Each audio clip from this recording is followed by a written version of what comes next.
check out this video of my boy Rambo sewing up his arm.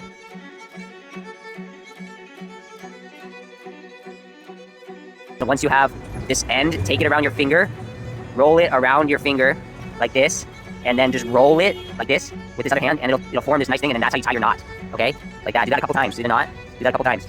Just roll it, do that, like that. It'll form a great knot. And that way, your thread will stop. See that? Now I got a nice and thick knot here at the end. So now when I go to put my thread in the back, see I'm doing a quick repair on this hat job.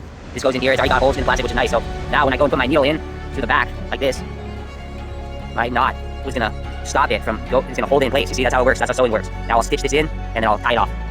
So I like to use dental floss, and I just keep my needle in dental floss. It's really strong. You see that? It's like sewed up in with the holes that it aligned on. So now I'm gonna cut my thread, put my needle back in my floss, just like that. Close it up, save it for the next project. Make sure it stays. I'm always gonna know where it is in my floss. Then I'll tie this up. This one is just tied with a single shoe knot, a square knot, just like that. Too many of them. Do maybe like 3 or 4.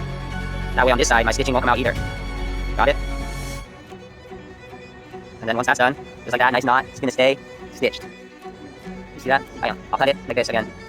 Cut the ends off. Perfect.